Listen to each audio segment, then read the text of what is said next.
सदर मजलिस जनाब तनवीर अहमद किचलू साहब, जनाब मुश्ताक अहमद काजी साहब,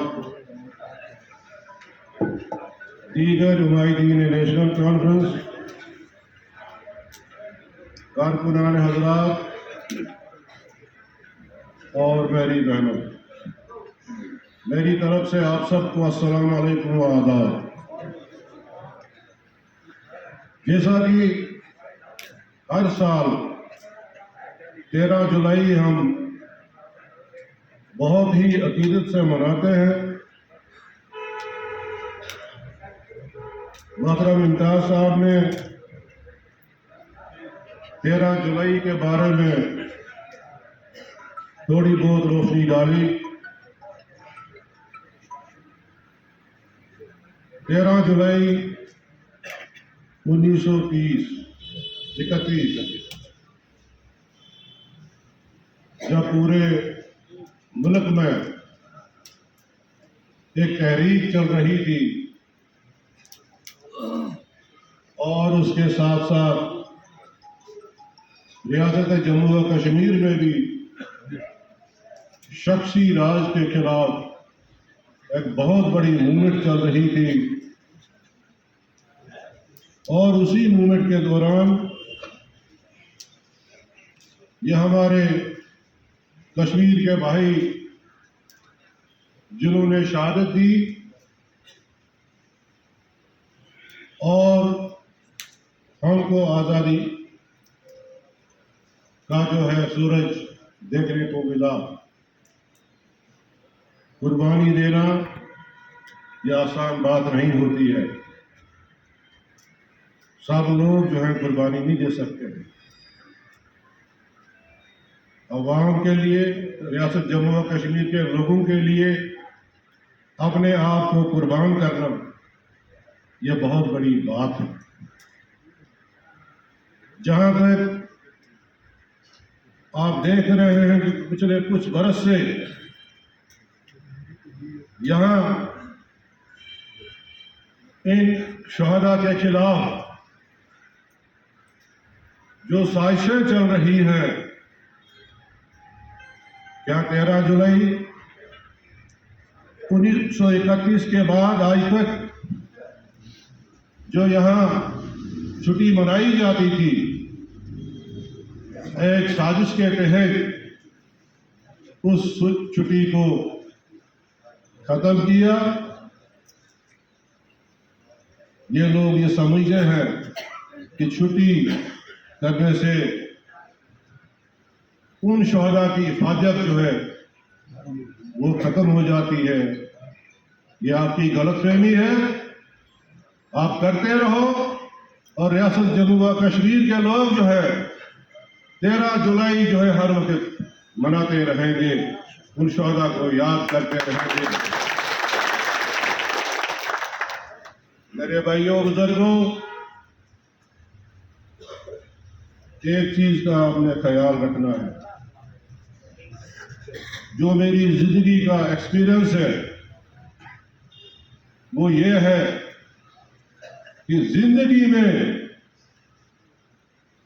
कभी भी कामयाबी और बुलंदी पे गरूर मत करना। हार जीत अल्लाह के हाथ में है, हारता वही है जो अल्लाह के नजदीक होता है।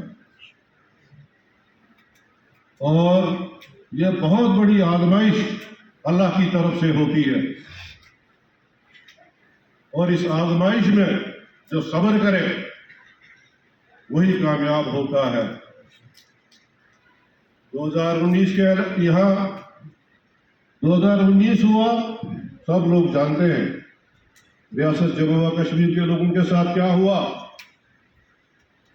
कैसे 370 और 35 से हमसे छीना गया, और उसके बाद एक पुरानी रियासत जो सबसे पुरानी रियासत थी, कैसे उसको डाउनग्रेड करके यूटी का दर्जा दिया। ये जम्मू कश्मीर के लोग बखूबी जानते हैं कि जम्मू कश्मीर के लोगों के साथ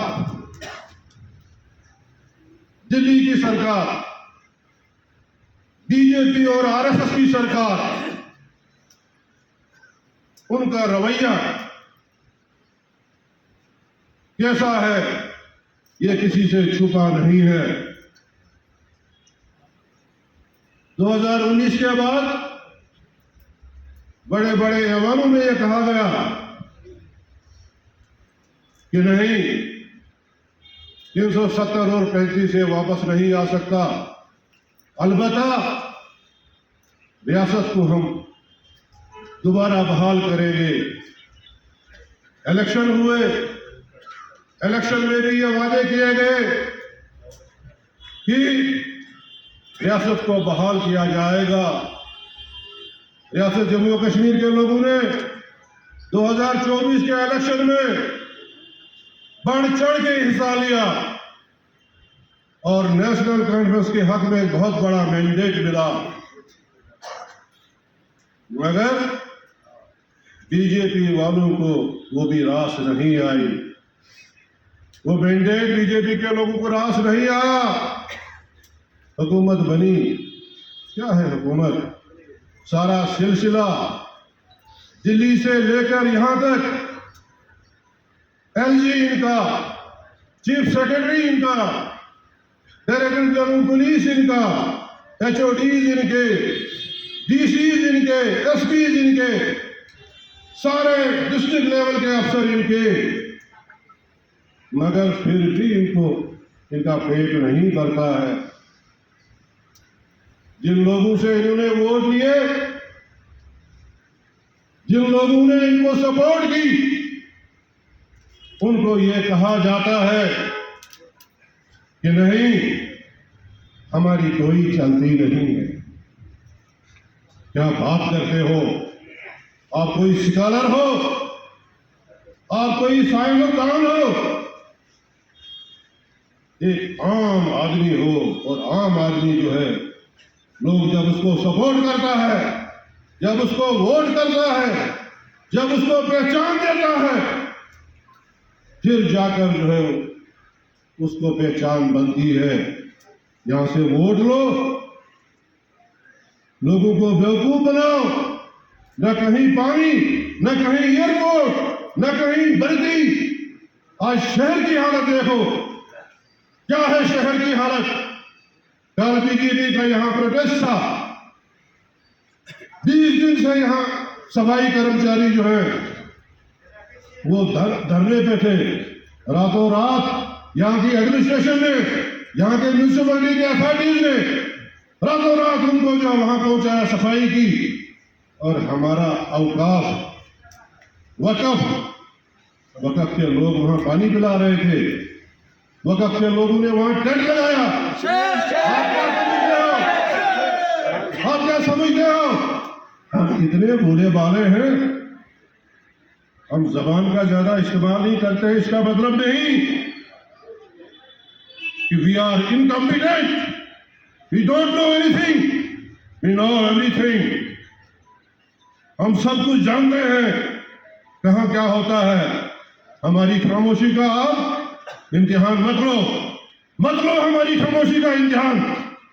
लोगों को पता है यहां वोट लेकर तुम लोग जो है हाई सिक्योरिटी जोन में, कर्फ्यू में बैठे हो, बड़ी बड़ी सिक्योरिटियां के लेकर आओ ना। सजाद अहमद किचलू जो 3 दफा एमएलए बना है, जो 2 दफा मिनिस्टर बना है, आओ ना सड़क पे, तुम्हें पता चलेगा तुम कितने स्कॉलर हो, तुम कौन से गमछे पेकर कौन सी बड़ी बड़ी बातें करते हो। फारूक अब्दुल्ला, उमर अब्दुल्ला और महबूबा मुफ्ती को गालियां देकर तुम बड़े बन सकते हो? नहीं, तुम्हारी औकात पता चलेगी जब तुम सड़क पे आ जाओगे। जिन लोगों ने आपको जिताया है उनके काम करो। मैं भी एमएलए बना था 2002 में, अपोजिशन का एमएलए था, पीडीपी की सरकार थी, मुफ्ती मोहम्मद सईद साहब चीफ मिनिस्टर थे। हमने ये नहीं कहा उस वक्त कि भाई हम एमएलए हैं, ये अपोजिशन का चीफ मिनिस्टर है, नहीं। इलाके के लिए जाना पड़ता है। पानी की क्राइसिस थी यहाँ, पूरा कश्तवाड़ चल रहा था। मैंने पूरे कश्तवाड़ को इकट्ठा किया और चीफ मिनिस्टर के पास पहुंचे, दिल्ली पहुंचे, डबल करेंसी के पास पहुंचे। चमनलाल जी गुप्ता हमारे एमपी थे, एमओएल डिफेंस थे। हमें कोई शर्म नहीं आई, हमने हाथ फैलाया, चोरी फैलाई कि किश्तवाड़ को पानी नहीं है।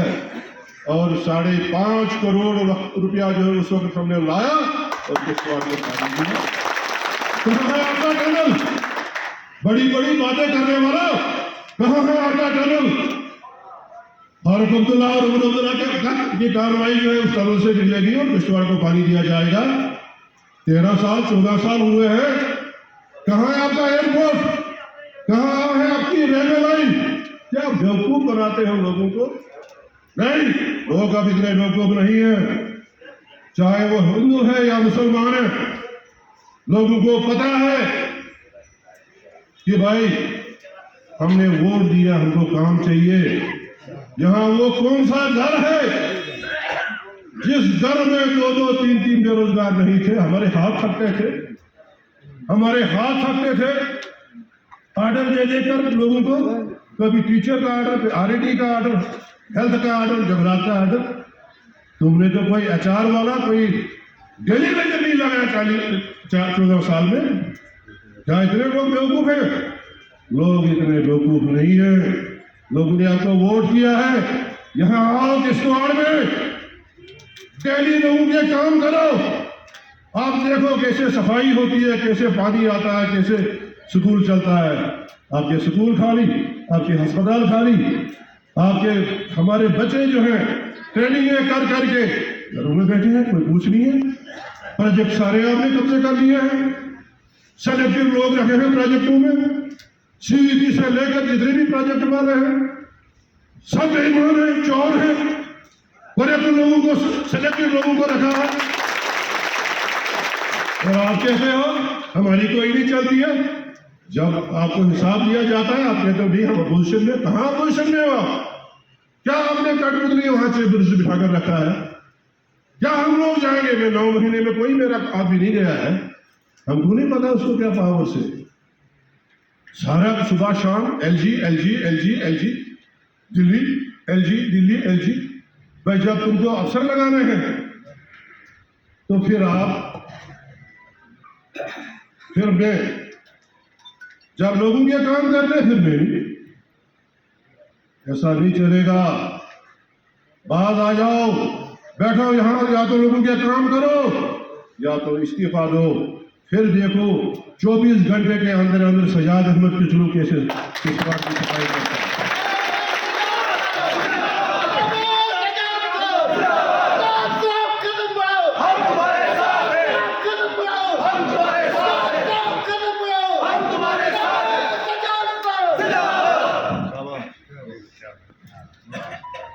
और यहाँ ये कहते हैं कि नहीं, यहाँ तो सारा दबदबा नेशनल कॉन्फ्रेंस का है।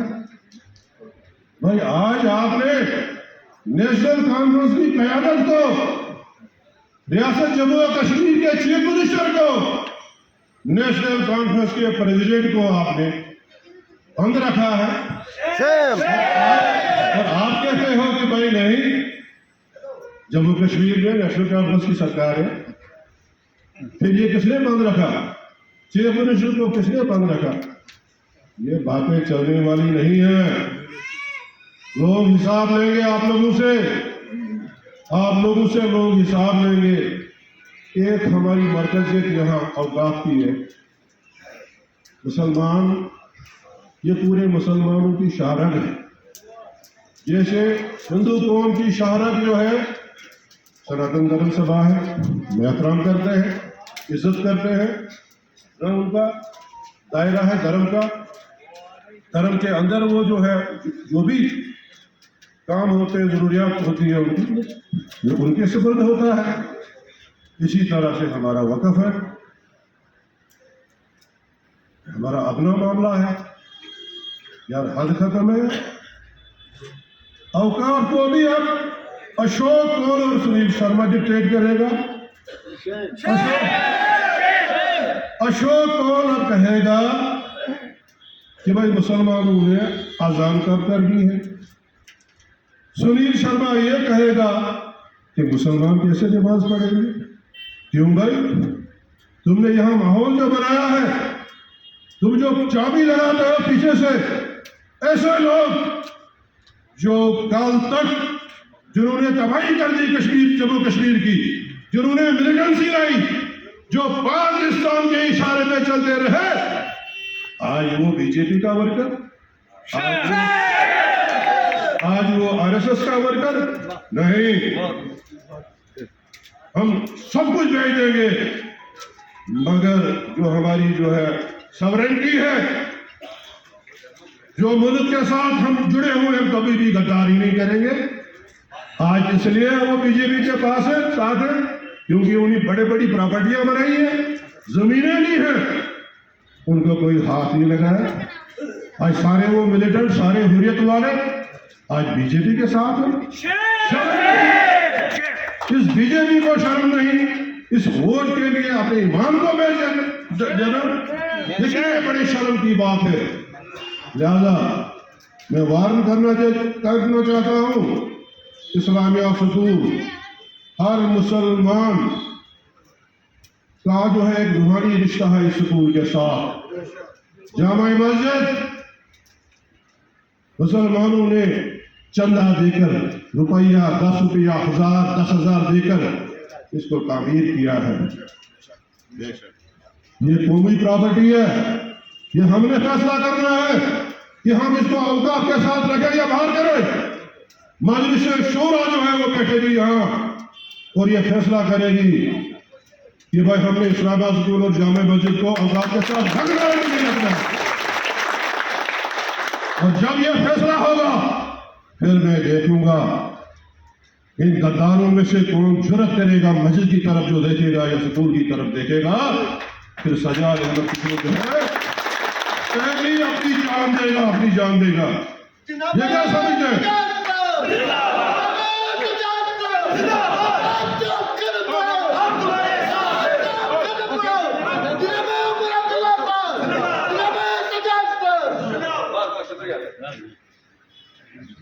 तो मैं थोड़ा सा आज हैरान तो नहीं है, मैं दूसरी तरफ चला गया।